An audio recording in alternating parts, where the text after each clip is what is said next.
大家好啊，我是优布。上一期的视频中啊，我们讲解了心经的经文度一切苦厄是什么意思。我们得知，因为我们人啊是从业来的，有业呢就会有苦有乐。然而这些苦乐只是一种业的现象，它并不是一个结果。所以啊，要想解脱人世的生死苦难，我们就必须把原有的那个不好转变为好，原有的好呢，就要使它变得更好，从而达到一个圆满的境界。最终我们还要把那个有的相空掉，使这个苦厄这种障碍能够化解掉、排除掉。那么今天我们接着来学习心经的经文舍利子。舍利是一种灵骨，也就是说，一个人死了以后，把他的骨头经过火化烧完后所得到的那一些余骨就叫做舍利。常听人说某人成道圆寂了，烧出舍利来了。其实这有两种看法，一种是正常平常的看法，一种是夸大的看法。要知道这个子其实是一个物体，就是说这个人死了以后的骨灰所留下来的那些一颗颗小小的东西，就好像种子或者豆子的形状，这种小的颗粒就叫做舍利子。而所谓的全身舍利呢，也有人说是肉身不坏，也是一种证明。可是肉身不坏千万不要把它当成是木乃伊，因为全身舍利跟肉身不坏是两回事儿。全身舍利是说它原有的色身转变为法身，形成完整的一个本体，叫做全身舍利。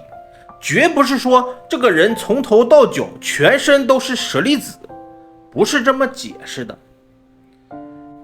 舍利在梵文中间是代表秋鹭，这个秋鹭是一种鸟，这种鸟的眼睛凌厉无比，甚至胜过鹰的眼睛。因为舍利弗的母亲是王舍城婆罗门论师的女儿，她身形端庄，眼睛清澈美丽，像秋鹭鸟一样。因此舍利子的爷爷那一辈就给舍利子的妈妈取了一个舍利的名字。舍利子乃莲母称名，它的意思就是说舍利加之于子，也就是舍利弗的叫法。因为弗就是儿子、男子的意思，也就是说这个舍利子呢，他就是我们熟知的佛陀10大弟子中智慧第一的舍利弗。只不过在这里是连他母亲的名字一起称呼的，就相当于李启明是谁你可能不知道，但是如果他要是说我爸是李刚，那你就知道他是谁了。所以心经中这一句的舍利子指的也就是舍利这位母亲的儿子，也就是舍利弗。因为这句经文相对来说比较容易理解，所以我们就稍微做一个简单的延展。我们都知道谈色不异空，空不异色，色即是空，空即是色，其实就是在谈色蕴。那么色蕴是怎么形成的呢？其实色蕴是来自形成前的色尘，而色尘呢，就是一般的物质体把它组合或者加工成某一些东西，才会成为法尘。法尘形成之后，要怎么样成为色法呢？那就必须使我们的五蕴要去跟那个法尘接触到。一般来说色法是因为色心相应而有色法。那个心就是讲一个人的我，这个我跟外面的色尘缘境相应，完成了色法，显现出来的就是五蕴的色蕴，也就是那个我所完成的色法。比如说一本书，书啊，大体来说是一个物质体，只是它的名字叫做书。这个物质体啊，不是一个单一的东西，因为书里面还有纸张、文字。我们把印刷出来的文字装订成一个本子，我们才称它为书。可是这也不一定是绝对的，因为就像佛教的印刷品却称之为经，还有的则称之为论。其实啊，这都是一些色尘缘境。比如说现在有一本经典，如果我的眼睛不去看它，它不会经过我这个人的心念而展现些什么，那么色法就没有办法形成。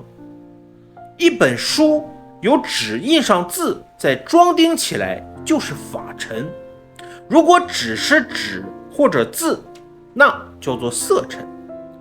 但是这个法尘啊，还只是一本书或者是一本经，如果我们本身不去接触它，同样啊，跟你一点关系都没有，那么色法就没有办法去完成。所以说对于你来说，它是一本书还是一本经呢？我们根本不知道。读懂了那就是经，没读懂它就是一本书。所以色法的显现必须是色蕴完成了，否则是不可能显现色法的。五蕴的色蕴是讲相应于外面的色尘缘境，色蕴才能形成。这也是为什么同样是佛教徒，有些人看到了烧香磕头求财求福，有些人呢却能破开了文字相，知道其中的道理方法。还有些人啊，明理后还能把这些知识方法运用到生活中去，慢慢的去修行，进而提高自己的修养。那么好，今天这一期啊，关于心经的经文舍利子该如何去理解，我就为大家讲解到这里。下一期我们将继续探讨心经的经文，色不异空，空不异色。